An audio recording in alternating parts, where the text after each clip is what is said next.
Hi, my name is Ethan Byrne, and today I will be talking about a little review of my sales team and how they did on the Scout fundraising process. So, firstly, we have the agenda, a little bit of a team overview, just seeing how everybody did, saying just their names and everything. Then we go into the results, the key drivers of success, and the use of the seven steps of sales process. A little what we did, like learning from the class concepts that we learned from the guest speakers, the training and role play that we did and what we focused on, and then some challenges and solutions. Now, some little team introductions. Obviously, there's me, Ethan Byrne. Then, there's Colin Leahy, who was the other coach on this. We had Addison Breeden and McKenna Croce for the people that we were teaching.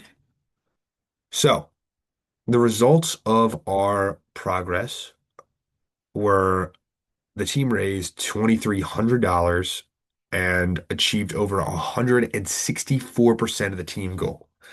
Now we had Colin coming in at 425, McKenna coming in at 400, me personally coming in at 700, and then Addison coming in with a whopping 775, which is 221% of her personal goal, which was incredible.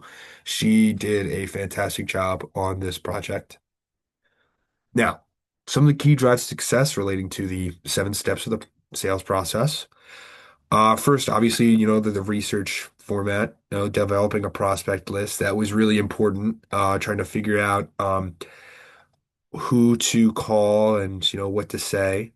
And I feel like that was one of probably the hardest parts of the project. I feel like they did a really good job with their sales script and everything, but trying to do the prospect list was extremely hard. Addison reached out to me, which kind of goes into what I was wanting to talk about relating to the pre-approach, which is the use of Zoom info. So I was communicating with Addison about like, oh, like what they might need to what contact information that they have on these people that they found on LinkedIn that they couldn't find any of their emails or anything on there. So they reached out to me. I use Zoom Info to kind of help them out and figure out, what names and like the contact information of everybody.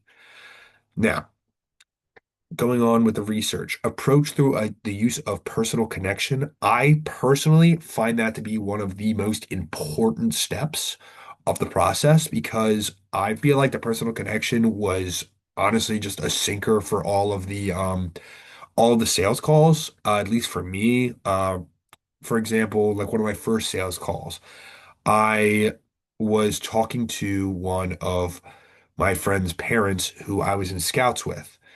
Now, I was telling him about like, obviously times that I had fun doing scouts and how, everybody deserves to have this kind of fun. And that really resonated with him because he had someone else who he knew that was also in scouts along with himself when he was a kid, which I kind of related to that. And I gave that example to everybody else on the sales team, which really seemed to help them out. Now, relating to preparation, personalized sales scripts, again, with the personalization, I thought that was extremely, extremely important. And then also, obviously, it says that in the seven steps about personalization, how important that is, along with handling objections. I feel like that happens a lot more than people think. And I feel like handling that and trying to kind of see why they might want to object to the cause is another really important step in not only trying to get the money, but to edit and change your scripts for the better, which is something I think we really had a challenge with. Execution, making contact with targets, that was again, that's always nerve-wracking, and it was obviously for the entire team, including myself. I nobody likes to do it, but we all have to. Closing the sale. Closing the sale was, I feel like, probably one of the best things that our team did. I think we had really good closers, and same with the follow-up and thank you messages. I would personally try to review some of their thank you messages to see how they did, what they would say, and then give them any notes to see any differences that they might need to have. Now, contributions from guest speakers. So, what two things that really resonated with me when we had the guest speakers was when Megacorp was talking about the positive connections through something like the phone.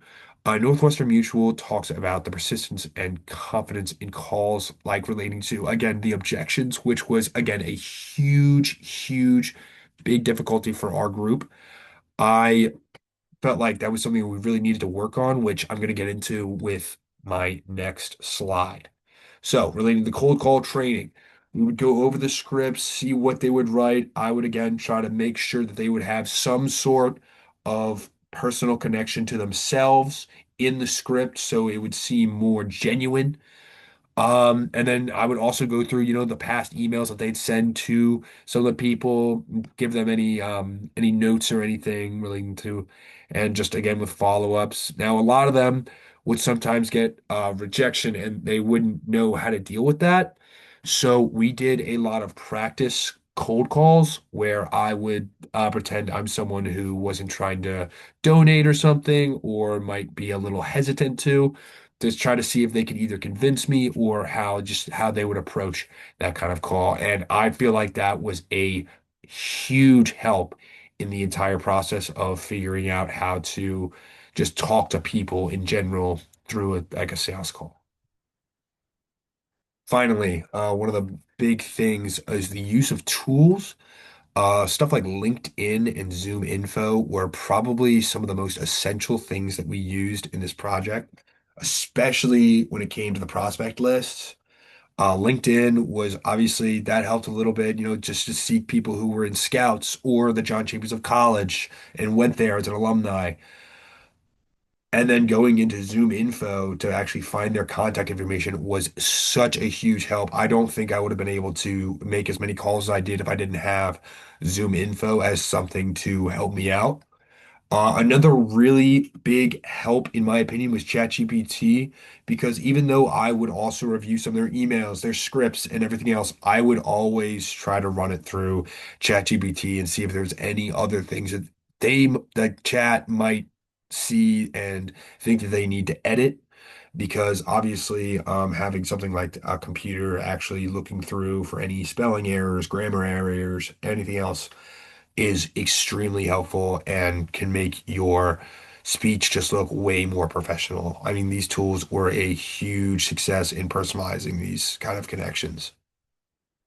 And then low personal reflection. One of my favorite parts of being a sales manager is that I personally, when I grow up, I want to be someone who goes into sales. So I thought that something like this was actually a huge help on something that I might want to do in the future, and kind of just made me more confident about it. What I wish to get out of the experience, honestly, is more time with my group. I feel like there were some people in my group who, while a lot of others were very good with communication, some were not. And I feel like that was kind of like really hard to, I guess, get my point across and help out with the group. And some advice though for the future for anybody else who's going into this class is that communication is key. I feel like you should maybe not every week, but at least maybe like once every 2 weeks, meet up with your sales team and just kind of like figure out like what you want to do, what's working, if they have any problems or issues. I feel like that was super helpful to just kind of like asking them like what they need and what they could use to benefit themselves, because obviously no one's going to want to talk about their negatives, but it's something that you have to do to figure out what you need to do for the future to help them, or what they might need to do for the future to help themselves. Awesome. Thank you so much for your time.